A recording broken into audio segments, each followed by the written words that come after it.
many years ago, decades ago, people came to me and they said, what do you do first? Do you do retirement first, or do I do kids' college first? That's very important. Do I have an emergency fund first? That's really important. I need to get rid of this stupid credit card debt. It's 22%. That's very important. Where do I start? And what we did at the time many years ago was we laid it out, and then we adjusted it a couple times in the early days. We haven't adjusted it in 25 years. But we laid out what to do first, what to do second, and we call them the baby steps. Because if you want to eat an elephant, you do it a bite at a time. So if you want to get control of your money, you do it a step at a time. Baby steps. மச்சி என்ன பார்த்துட்டு இருக்க? மறுபடியும் இன்னொரு cooking வீடியோவா? அட இந்த time cooking video கிடையாது. டேவ் ராம்சே அப்படிங்கிற ஒருத்தருடைய வீடியோ. இவர் ஒரு ஃபினான்ஷியல் குரு. நிறைய பேருக்கு எப்படி வந்து கடன்லேருந்து வெளியே வரது, நம்மளுடைய பணத்தை எப்படி பில்ட் பண்ணுறது, டெப்ட் ஃப்ரீயாக எப்படி வாழணும் அப்படின்னு சொல்லியிருக்காரு. இது ரொம்ப அருமையான காணொலியாக தான் பார்த்துட்டு இருக்கேன். உடனே இல்லாமையா? உண்மையாவா? எப்படி அவர் பண்றாரு? இந்த ஸ்டெப்ஸ் தான் அவர் 7 பேபி ஸ்டெப்ஸ் அப்படின்னு சொல்றாரு. ரொம்ப சிம்பிளாகவும் எஃபெக்டிவாகவும் இருக்கு நம்மளுடைய பணத்தை மேனேஜ் பண்றதுக்கும் நம்ம ஃபினான்ஷியல் கோல்ஸை அச்சீவ் பண்றதுக்கும். வாவ், கேட்கறதுக்கே சூப்பரா இருக்கு. சரி, இந்த ஸ்டெப்ஸ் என்னன்னு எனக்கு சொல்லி தரியா? அப்படியா? இந்த காணொலியை பாரு, கண்டிப்பா உனக்கு புரியும். என்னுடைய ஃப்ரெண்டு மாதிரி நீங்களும் டேவ் ராம்சேயுடைய 7 பேபி ஸ்டெப்ஸ் இந்த ஃபினான்ஷியல் பீஸ்க்காக தெரிஞ்சுக்கணும்னு ஆசைப்படுறீங்க. இந்த காணொலியை முழுசா பாருங்க. இன்னைக்கு நான் என் ஃப்ரெண்டுக்கு சொல்லி கொடுத்த எல்லாத்தையும், அஃப்கோர்ஸ் இது ஒரு பாப்புலர் அண்ட் ப்ரூவன் மெத்தட் கூட, எப்படி வந்து கடன் இல்லாமல் ஃபினான்ஷியல் பீஸ் அச்சீவ் பண்ண முடியும் அப்படிங்கிறத அருமையாக சொல்லி கொடுத்துருக்காரு. சரி, எதுக்கு வெயிட் பண்ணுறீங்க? வாங்க ஸ்டார்ட் பண்ணலாம். நம்ம இந்த காணொலிக்குள்ளே போகிறதுக்கு முன்னாடி இந்த காணொலி ரொம்ப இன்ட்ரெஸ்டிங்காக இருந்துச்சு அப்படின்னா மறக்காமல் ஒரு தம்ஸ் அப் கொடுத்துட்டு சப்ஸ்கிரைப் பண்ணிவிட்டு உங்கள் ஃப்ரெண்ட்ஸுக்கும் ஷேர் பண்ணிக்கோங்க. ஹோல்ட் ஆன் டேவிட் ராம்சே அப்படிங்கிறது யார், அவரை பற்றி என்ன அப்படின்னு நம்ம கொஞ்சம் தெரிஞ்சுக்கலாம்ல இந்த 7 ஸ்டெப்ஸ்குள்ளே போகிறதுக்கு முன்னாடி? எஸ், அஃப்கோர்ஸ் நம்ம பார்க்கலாம்.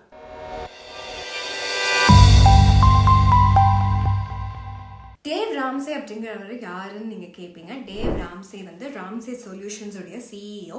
இந்த நிறுவனம் வந்து நிறைய மக்களுக்கு உங்களுடைய டெப்டை வந்து எப்படி நீங்கள் வெளியில் வந்து அதுலேருந்து உங்களுடைய ட்ரீம் வாழ்க்கையை எப்படி வாழணும்னு 1992லேருந்து சொல்லி கொடுத்துட்டு வர ஒரு நிறுவனமாக இருக்காங்க. 8 புத்தகங்கள் எழுதியிருக்காங்க, ரொம்ப பாப்புலராக இருக்குது. ஸ்மார்ட் டிப்ஸ் வந்து பணம் பற்றினதை அவங்க ராம்சே ஷோ அப்படிங்கிறதுல அவர் ஷேர் பண்ணியிருக்காரு. லட்சக்கணக்கான மக்களை மோட்டிவேட் பண்ணியிருக்காரு பணத்தை வந்து ப்ராப்பராக மேனேஜ் பண்றதுக்காக. 7 பேபி ஸ்டெப்ஸ் அப்படிங்கிற ஒரு விஷயத்தை இவர் தான் வந்து இந்த கான்செப்டை கொண்டு வந்தாரு. எப்படி ரியலிஸ்டிக்கா நம்ம வந்து ஃபினான்ஷியலி ஃப்ரீ ஆகலாம் அப்படிங்கிற ஒரு கான்செப்ட் தான். டேவ் ராம்சே பத்தி பேசினது போதும். இப்போ இந்த 7 பேபி ஸ்டெப்ஸ் ஃபினான்ஷியல் பீஸ் என்ன அப்படிங்கிறத பார்க்கலாம். 7 பேபி ஸ்டெப்ஸ் வந்து நீங்க உங்களுடைய பணத்தை நீங்களே சார்ஜ் எடுத்துக்கவும் ஃபினான்ஷியலா ஃப்ரீ ஆகிறதுக்கும் ரொம்ப பயனுள்ளதா இருக்கும். முதல் ஸ்டெப் என்ன அப்படிங்கிறத பார்க்கலாம். Baby step 1 is you save $1,000 quickly. Little starter emergency fund. Once you've done that, and some of you just have that money, you just name it that just now, you already did baby step 1. You just reset that money in your mind over to the side. That's baby step 1. $1000 save பண்ணுங்கன்னு சொல்றாங்க. Approximately $1,00,000 நம்ம வச்சுக்கலாம். Emergency ஃபண்டா save பண்ணி சொல்றாங்க.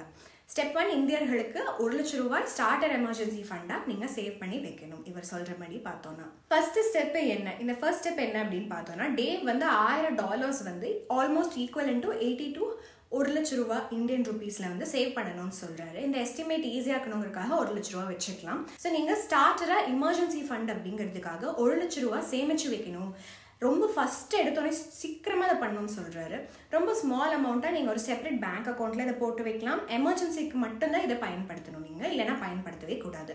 இந்த பணம் already உங்ககிட்ட emergency ஃபண்டாக இருந்துச்சு அப்படின்னா சூப்பர், எந்த கவலையும் இல்லை, உங்ககிட்ட இனஃப் அமௌண்ட் ஆஃப் எமர்ஜென்சி பணம் இருக்குது. ஸோ நீங்கள் ஃபாஸ்ட்டாக ஆக்ட் பண்ணுங்கள். அப்படி இல்லை அப்படின்னா நெக்ஸ்ட் கொஸ்டின் வந்து இதை எப்படிங்க சேமிச்சு வைக்கிறது அப்படின்னு சொல்லலாம். நீங்கள் பணம் சம்பாதிக்கிறது ரொம்ப கஷ்டம், அதை சேமிக்கிறது வந்து இன்னும் நிறைய மன அழுத்தத்தை நமக்கு கொடுக்கும், நிறைய செலவுகள் வந்து நடந்துகிட்டே இருக்குல்ல.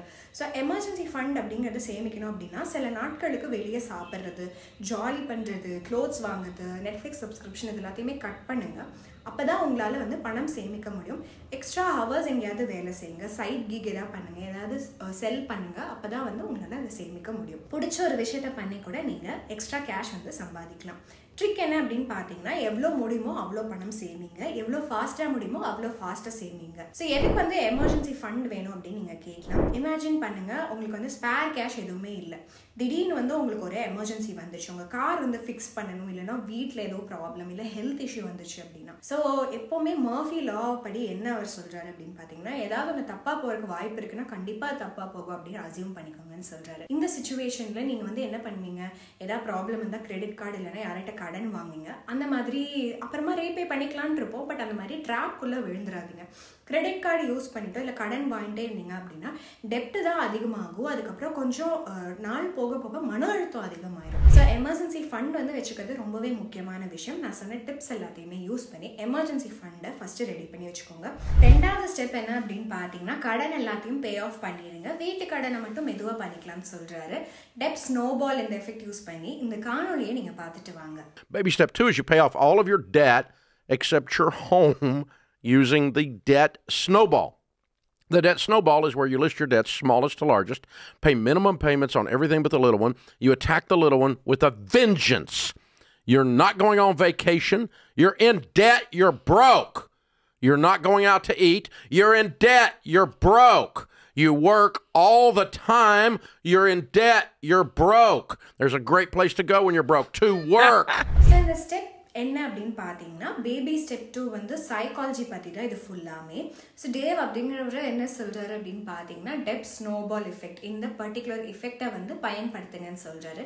இந்த டெப் ஸ்னோபால் மெத்தட் அந்த எஃபெக்ட்டுங்கிறது ரொம்பவே ஈஸியான ஒரு விஷயம். என்னென்ன கடன் இருக்குது, வீட்டு கடனை தவிர ஸ்மாலஸ்ட் டு பிக்கஸ்ட் வந்து இன்ட்ரெஸ்ட் ரேட்டையும் விட்டுருங்க, ஜஸ்ட் எழுதி வைங்க ஃபர்ஸ்ட். அப்புறமா வந்து மினிமம் ஒன்னொன்னுலையும் பே பண்ணுங்க. அதுக்கப்புறம் என்ன எக்ஸ்ட்ரா மணி வந்தாலும் எது வந்து இருக்கலே சின்ன கடனாக இருக்கோ அது போகிற வரைக்கும் அதில் பே பண்ணிட்டே இருங்கன்னு சொல்கிறாங்க.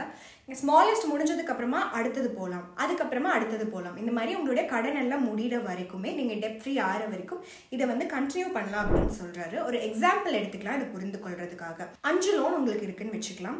ஸ்டூடெண்ட் லோன் 10 லட்ச ரூபா, கார் லோன் 8 லட்ச ரூபா, பர்சனல் லோன் 3 லட்ச ரூபா, வீட்டு கடன் வந்து 75 லட்ச ரூபா, கிரெடிட் கார்டில் 1 லட்ச ரூபா கடன் இருக்குன்னு வச்சுக்கலாம். இந்த எக்ஸாம்பிள் படி ஃபர்ஸ்ட் நீங்கள் கிரெடிட் கார்டு பில்லு தான் வந்து பே பண்ணணும். நீங்கள் வந்து ஃபர்ஸ்ட் எது கம்மியாக இருக்கோ அது தானே பே ஆஃப் பண்ணணும். அதுதான் ஃபுல்லாக பே ஆஃப் பண்ணுறதுக்கு பதிலாக மினிமம் பேலன்ஸ் வந்து பே ஆஃப் பண்ணுங்கள். அதை பே பண்ணதுக்கு அப்புறமா நெக்ஸ்ட் ஸ்மாலர் லோன் அதாவது பர்சனல் லோனுக்கு போங்க. அதுக்கப்புறம் அதை கம்ப்ளீட்டாக பே ஆஃப் பண்ணதுக்கு அப்புறமா மினிமம் அமௌண்ட் மீதி லோன்ஸ்ல எல்லாம் வந்து பே பண்ணுங்க. இந்த மாதிரி ஃபுல் பேமெண்ட் வந்து பர்சனல் லோனுக்கு பண்ணதுக்கப்புறம் ஸ்டூடெண்ட் லோன் போகலாம். அதுக்கப்புறம் இந்த மாதிரி மாற்றிட்டே இருக்கலாம் அப்படிங்கிறது தான் இந்த டெப் ஸ்னோபால் மெத்தட்.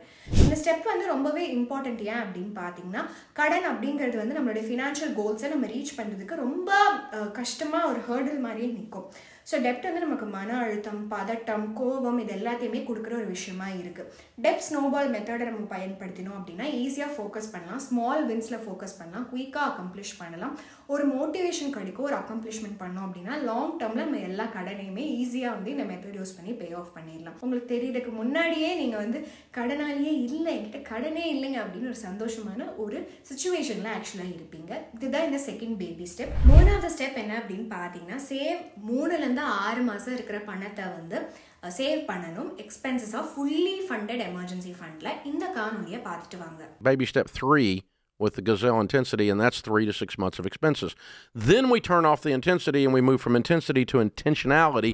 இந்த ஸ்டெப் என்ன அப்படின்னா இப்போ உங்களுக்கு இந்த கன்சியூமர் கடன் வந்து முடிஞ்சிருச்சு. ஸோ எக்ஸ்ட்ரா கேஷ் வந்து இருக்கும், வேற விஷயத்தில் செலவு பண்ணலான் இருப்போம். பட் அவர் என்ன சொல்றாருன்னா செலவு பண்ணுறதுக்கு முன்னாடி இந்த பணத்தை வந்து 3 to 6 months என்னென்ன செலவுகள்லாம் இருக்குமோ அது எல்லாத்தையும் எமர்ஜென்சி ஃபண்டில் வந்து பெரிய எமர்ஜென்சிக்காக கண்டிப்பாக சேவ் பண்ணி வைக்கணும்னு சொல்கிறாரு. லைக் ரொம்ப டெர்மினலி இல்லாயிட்டாரோ இல்லை வேலை போயிட்டாலோ இதுக்காக சேவ் பண்ணணும் அப்படின்னு சொல்கிறாரு. இந்த விஷயம் பண்ணிங்க அப்படின்னா கடனாளி ஆகிறதுக்கு நிறைய விஷயங்களை நம்ம தவிர்க்க முடியும். ஏதாவது தப்பாக போச்சு அப்படின்னாலும் நம்ம வந்து இதை யூஸ் பண்ணிக்கலாம். அப்போ நீங்கள் கேட்பீங்க என்கிட்ட சௌந்தர்யா ஆல்ரெடி நான் வந்து ஸ்டெப் 1ல் எமர்ஜென்சிலே சேவ் பண்ணிட்டேனே அப்படின்னு சொல்லிட்டு. எஸ், சேவ் பண்ணிட்டீங்க. பட் அந்த சேவ் பண்ண பணத்தை வச்சு ரொம்ப பெரிய கிரைசிஸ்னால உங்களால் வந்து சமாளிக்க முடியாது. சின்ன சின்ன விஷயத்த மட்டும்தான் சமாளிக்க முடியும். இதை வந்து மறந்துடாதீங்க. ஸ்டெப் 1ல் நம்ம என்ன அசியூம் பண்ணுறோம் அப்படின்னு பார்த்தீங்கன்னா உங்ககிட்ட கடன் வந்து இன்னும் கொஞ்சம் கொடுக்கறதுக்கு மிச்சம் இருக்குது அப்படின்னு தான் அசியூம் பண்ணுறோம் ஸ்டெப் 1 and 2ல். ஸோ அதனால உங்களால் அதிகமாக சேவ் பண்ண முடியாது. ஃபஸ்ட்டு நீங்கள் வந்து எமர்ஜென்சி ஃபண்ட் எடுத்து வச்சுட்டு கடன் எல்லாத்தையும் முடிக்கணும். ஸோ அந்த கடன் எல்லாத்தையும் முடிஞ்சதுக்கு அப்புறமா தான் இந்த ஃபுல்லி ஃபண்டட் எமர்ஜென்சி ஃபண்ட் அதாவது ஸ்டெப் 3ல் வந்து நீங்கள் கான்சென்ட்ரேட் பண்ணணும். எப்படி சேவ் பண்ணலாம் அப்படின்னு கேட்டிங்கன்னா 3 to 6 months எக்ஸ்பென்சஸை வந்து இந்த ஃபுல்லி ஃபண்டட் எமர்ஜென்சி ஃபண்டில் சேவ் பண்ணணும்னு சொல்லியிருக்கேன். சில குட்டி பேபி ஸ்டெப்ஸ் வந்து எடுத்து நீங்கள் பண்ணலாம். ஃபஸ்ட்டு தேவையில்லாத செலவுகளை வந்து கம்மி பண்ணுங்கள். இன்கம் வந்து இன்னும் கொஞ்சம் ஏர்ன் பண்ணுறதுக்கு ஏதாவது ஒரு விதம் இருக்கா அப்படின்னு சொல்லிட்டு பாருங்கள். ஒரு ப்ராப்பராக பட்ஜெட் பண்ணிட்டு பிளான் பண்ணுங்கள். இந்த ஸ்டெப் வந்து சூப்பராக இருக்கும். ஏன்னா வந்து வாழ்க்கை அப்படிங்கிறது எப்போ பிரச்சனையை கொடுக்கும் நமக்கு தெரியாது, கடன் வாங்கணுமா அப்படின்னும் தெரியாது. அந்த சமயத்தில் நம்ம நம்ம வந்து சேஃபாகவும் காமாகவும் நம்மக்கிட்ட வந்து டெய்லி எசென்ஷியல் பார்த்துக்கிறதுக்கும் வந்து கொஞ்சம் பணம் இருக்கும். அந்த மாதிரி ஒரு சுச்சுவேஷனில் இந்த மாதிரி ஃபுல்லி ஃபண்டட் எமர்ஜென்சி ஃபண்ட் இருந்தோம்னா அந்த மாதிரி சுச்சுவேஷனில் சந்தோஷமாக இருக்க முடியும். டெப்ட் எல்லாத்தையும் கிளியர் பண்ணிவிட்டு எமர்ஜென்சி ஃபண்டை நீங்கள் வந்து இப்போ பில் பண்ணிட்டீங்கன்னு நினைக்கிறேன். ஸ்டெப் 4 வந்து 15% உங்களுடைய ஹவுஸ் ஹோல்ட் இன்கம்மை வந்து ரிட்டையர்மெண்ட்காக சேவ் பண்ணுங்க. இந்த காணொலியை பார்த்துட்டு வாங்க. And we do baby steps 4, 5, and 6 simultaneously. That's 15% of your income going into retirement. That's what's going to make you a baby steps millionaire in about 12 years following this plan. இந்த step என்ன அப்படின்னு நீங்கள் கேட்கலாம். இந்த ஸ்டெப்பில் நீங்கள் 15% உங்களுடைய house hold income, அதாவது யார் இன்கம், உங்களுடைய ஸ்பௌஸ் இன்கம் எல்லாத்தையுமே ஆட் பண்ணி டோட்டல் இன்கம் வரும்ல, அதுக்கப்புறம் ஏதாவது அசெட், ரியல் எஸ்டேட் இதுலேருந்து வர இன்கம் எல்லாத்தையுமே சேர்த்துட்டு அப்புறமா ரிட்டையர்மெண்ட்டில் இதுலேருந்து 15% நீங்கள் கண்டிப்பாக இன்வெஸ்ட் பண்ணியே ஆகணும். சரி, எங்கே சௌந்தர்யா இன்வெஸ்ட் பண்ணுறது அப்படின்னு கேட்பீங்க. நீங்கள் வந்து எவ்வளோ ரிஸ்க் உங்களால் வாழ்க்கையில் ஹேண்டில் பண்ண முடியுமோ அதை பொறுத்து நீங்கள் இன்வெஸ்ட் பண்ணலாம். ஹை ரிஸ்க் எடுக்கிற ஒரு பர்சனாக இருந்தீங்க அப்படின்னா ஸ்டாக்ஸ்லேயும் mutual funds, alternative investment, real estate, commodities எல்லாத்துலேயுமே கண்டிப்பாக முதலீடு செய்யலாம். ஏன்னா நீங்கள் ஹை ரிஸ்க் எடுக்கிறீங்க. பட் நீங்கள் வந்து நான் ஹை ரிஸ்க்லாம் எடுக்க முடியாதுப்பா, வேறு ஏதாவது சேஃபான ஆப்ஷன்ஸ் இல்லை அப்படின்னு கேட்டிங்கன்னா bonds, government securities, fixed deposit, EPF இந்த மாதிரி விஷயங்கள்லாம் நீங்கள் முதலீடு செய்யலாம். இப்போ நீங்கள் யோசிச்சுட்டு இருப்பீங்க, எதுக்கு நான் ரிட்டையர் ஆக போகிறது இன்னும் பல வருஷம் இருக்குது, எதுக்கு இப்போவே முதலீடு செய்யணும் அப்படின்னு சொல்லிட்டு. இந்த ஸ்டெப் ரொம்பவே இம்பார்ட்டன்ட். ஏன்னா ஃப்யூச்சரில் வந்து நீங்கள் கண்டிப்பாக ஒர்க் பண்ண மாட்டீங்க ரிட்டையர் ஆனதுக்கப்புறமா, அதனால இன்கம் எதுவும் உங்களுக்கு வராது. அப்போ நம்ம லார்ஜாக ஒரு கார்பஸ் வந்து ஆல்ரெடி பில்ட் பண்ணி வச்சுருக்கணும். ஸோ தட் ஒர்க் வந்து ஸ்டாப் ஆனதுக்கப்புறமாவும் சஃபிஷியண்ட்டாக நமக்கு பணம் வந்து இன்ஃப்ளோ வந்து வந்துட்டே இருக்கு அப்படிங்கிறதுக்காக பண்ணணும். அல்டிமேட்டாக நம்ம லைஃப் ஸ்டைலு, நம்மளுடைய ட்ரீம்ஸு, அதுக்கப்புறம் இன்ஃப்ளேஷனாக இருக்கட்டும், இல்லை நம்ம வயசானதாக ஏதாவது எமர்ஜென்சி வந்தால் இருக்கட்டும், அது எல்லாத்துக்கும் பணம் வேணும்ல, அதுக்காக தான் இந்த ஸ்டெப் பண்ணுறோம். 5வது பேபி ஸ்டெப் என்ன அப்படின்னு பார்த்தீங்கன்னா உங்களுடைய குழந்தைங்களுடைய காலேஜ் ஃபண்டுக்காக பணம் சேமித்து வைக்கிறது. இந்த காணொலியை பார்த்துட்டு வாங்க. You're going to put money into kids' college if that's applicable and you didn't sell them off. உங்களுக்கு தெரியுமா, நம்ம கல்லூரிக்கு போய் படிக்கணும் அப்படின்னா அந்த பணம் செலவு பண்ணுறது ரொம்ப அதிகமாயிடுச்சு. ஒவ்வொரு வருஷமும் 10% அதிகமாயிட்டு போகுது அப்படிங்கிறது. ஸோ உங்களுடைய குழந்தை நல்ல ஒரு ஸ்கூலில் படித்து நல்ல காலேஜ் ஜாயின் பண்ணும் அப்படின்னா இப்போல இருந்தே சேவ் பண்ணி வைக்கிறது ரொம்பவே நல்ல விஷயம். டேவ் என்ன சஜஸ்ட் பண்ணுறாரு அப்படின்னா உங்களுடைய குழந்தைகளுடைய காலேஜ் எக்ஸ்பென்சஸ்க்காக ரொம்ப சீக்கிரமாக சேவ் பண்ண ஆரம்பிச்சிருங்கன்னு சொல்கிறாரு. இப்போ சேவ் பண்ணீங்க அப்படின்னா உங்கள் குழந்தை வந்து டீனேஜில் இருக்கும் போதோ ஹை ஸ்கூல் கிராஜுவேட் ஆனதுக்கப்புறமாவும் நீங்கள் வந்து கட் டவுன் பண்ண வேண்டாம். உங்களுடைய குழந்தையுடைய படிப்புக்காக கடன் வாங்கி படிக்க வைக்கவும் தேவையில்லை. இந்த ஒரு ஹெட்டேக் வந்து ரொம்ப சீக்கிரமா நீங்க சேமிக்க ஆரம்பிச்சிட்டீங்க அப்படின்னா இது வந்து வெளியில வந்துடலாம்னு சொல்றாரு. சரி, எப்படி இப்ப குழந்தையோட எஜுகேஷனுக்கு சேவ் பண்றதுன்னு கேட்பீங்க. ஃபர்ஸ்ட் வந்து எவ்வளவு அமௌண்ட் வந்து சேவ் பண்ணலாம்னு யோசிச்சுக்கோங்க. உங்க குழந்தைய வந்து எஜுகேஷன் எது வரைக்கும் படிப்பாங்கன்னு ஒரு பிளான் மட்டும் வச்சுக்கோங்க. அதுக்கப்புறம் ஒவ்வொரு மாசமும் இதுக்காக சேவ் பண்ணி வச்சுக்கோங்க. இந்த பணத்தை வந்து இன்வெஸ்ட்மெண்ட் செஞ்சீங்க அப்படின்னா நல்லா ஃபாஸ்டா க்ரோ ஆகும். ஸோ எந்தெந்த முதலீடுகள்லாம் வந்து ஒரு கம்ஃபர்டபுள் லெவல், ஒரு கம்ஃபர்டபுள் டைம் ஃப்ரேம்குள்ள நல்ல க்ரோத் கொடுக்குதோ அந்த மாதிரி இடங்களுக்கு போக கவலைப்படாதீங்க. இன்னும் 2 ஸ்டெப் தான் இருக்குது. நெக்ஸ்ட் ஸ்டெப் வந்து ரொம்ப பெரிய ஸ்டெப்பு என்னை பொறுத்த வரைக்கும். ஸோ ஒரே ஒரு டெப்ட், ஃபினான்ஷியல் அவுட்ஸ்டாண்டிங் தான் இருக்குது. நீங்கள் ஃபினான்ஷியல் ஃப்ரீடம் வந்து கிடைக்கணும் அப்படிங்கிறதுக்காக அது என்னென்னு பார்த்தீங்கன்னா ஹோம் லோன். ஸோ லைஃப் அப்படிங்கிறது வந்து நோ ஹவுஸ் பேமெண்ட் தான் நல்லா இருக்கும்னு நம்ம யோசிப்போம்ல. ஸோ ஸ்டெப் 6ல் இதுதான் நம்ம பார்க்க போகிறோம். ஸ்டெப் 6ல் அவர் என்ன சொல்கிறாருன்னா ஹோம் லோனை வந்து சீக்கிரமாக பே பண்ணிடுங்கன்னு சொல்கிறாரு. இந்த காணொலியை பார்த்துட்டு வாங்க. Baby step 6 is any other money we can find in the budget we're going to throw at the house, and the average person paying off their house following these baby steps is doing it. இந்த ஸ்டெப்ல அவர் என்ன சொல்றாரு அப்படின்னு பார்த்தீங்கன்னா நீங்கள் உங்களுடைய home லோனை எவ்வளோ சீக்கிரம் முடியுமோ அவ்வளோ ஏர்லியாக பே ஆஃப் பண்ணிடணும் அப்படின்னு சொல்கிறாரு.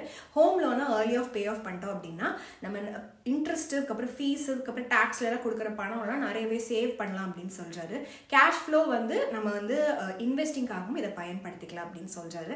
எப்படி சீக்கிரமாக இப்போ ஹோம் லோனை பே ஆஃப் பண்ணுறது அப்படின்னு நீங்கள் என்கிட்ட கேட்பீங்க. ஹோம் லோனை ஏர்லியாக நீங்கள் பே ஆஃப் பண்ணணும் அப்படின்னா ப்ராப்பராக பிளான் பண்ணணும் ஃபர்ஸ்ட். ஓகேயா, எவ்வளோ எக்ஸ்ட்ரா மணி உங்ககிட்ட வரும், எவ்வளோ எக்ஸ்ட்ரா மணியை வச்சு மாதம் மாதம் உங்களால் பே பண்ண முடியும் அப்படிங்கிறதையும் நீங்கள் பிளான் பண்ணி வச்சுக்கணும். Mortgage pay off calculator use பண்ணிக்கலாம் இது பயன்படுத்தணும் அப்படிங்கிறதுக்காக.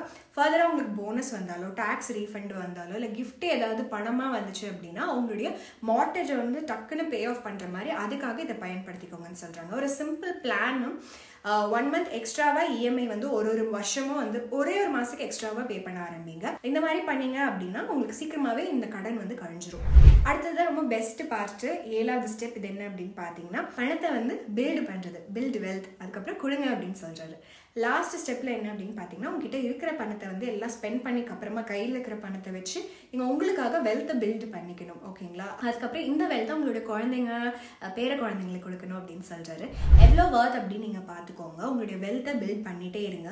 ரொம்ப ஜெனரஸாக இருங்க. ஒரு சூப்பராக ஒரு இன்ஹெரிட்டன்ஸ் வந்து உங்கள் குழந்தைங்க அவங்க குழந்தைங்களுக்கும் கொடுங்க. அப்படி தான் உங்களால் லாஸ்டிங் இம்பேக்ட் வந்து கொடுக்க முடியும் அப்படின்னு சொல்லிட்டு அவர் சொல்கிறாரு. கங்க்ராச்சுலேஷன்ஸ், நீங்கள் டேவ் ராம்சேவுடைய 7 பேபி ஸ்டெப்ஸ் டு ஃபினான்ஷியல் பீஸை முடிச்சிட்டீங்க. நீங்கள் எப்படி சேவ் பண்ணணும், எப்படி கடன்லேருந்து வெளியே வரணும், எப்படி பணத்தை வந்து நல்லா வளர வைக்கணும் அப்படிங்கிறத புரிஞ்சிட்ருப்பீங்க அப்படின்னு நினைக்கிறேன். நீங்கள் ஃபினான்ஷியல் இண்டிபெண்டன்ஸாக என்ஜாய் பண்ணலாம். உங்களுடைய வாழ்க்கையிலையும் உங்கள் சுற்றி இருக்கிற வாழ்க்கையிலையும் ரொம்ப ஒரு பெரிய டிஃப்ரென்ஸை கொண்டு வர முடியும். பட் கவலைப்படாதீங்க, இது வந்து ஜஸ்ட் ஸ்டார்ட் தான், ஃபினிஷ் கிடையாது. நீங்கள் இந்த எல்லா ஸ்டெப்ஸையுமே முடிக்கணும், ஒன்றா முடிக்கணும். உங்கள் ஃபினான்ஷியல் ஸ்கில்ஸ்லேயும் ஒர்க் பண்ணிகிட்டே இருக்கணும் ஃபினான்ஷியல் பீஸ் வரதுக்காக. இன்னைக்கு காணொலியோட எண்டுக்கு வந்துட்டோம். பட் நீங்கள் வந்து இந்த காணொலியை விட்டு போகிறதுக்கு முன்னாடி இந்த ஸ்டெப்ஸ்லாம் நீங்கள் ஃபாலோ பண்ணியிருக்கீங்கன்னு கமெண்ட் செக்ஷனில் சொல்லிடுங்க. இந்த காணொலி உங்களுக்கு பிடிச்சிருந்ததுன்னா தம்ஸ் அப் கொடுத்துருங்க. உங்களுடைய ஃப்ரெண்ட்ஸ் அதுக்கப்புறம் எல்லார்கிட்டையும் ஷேர் பண்ணிக்கோங்க. மறக்காமல் க்ரோ தமிழ் யூடியூப் சேனலுக்கு சப்ஸ்கிரைப் பண்ணிக்கோங்க. இன்னும் ஒரு அருமையான காணொலியில் நம்ம எல்லாரும் சந்திக்கலாம். நன்றி, வணக்கம்.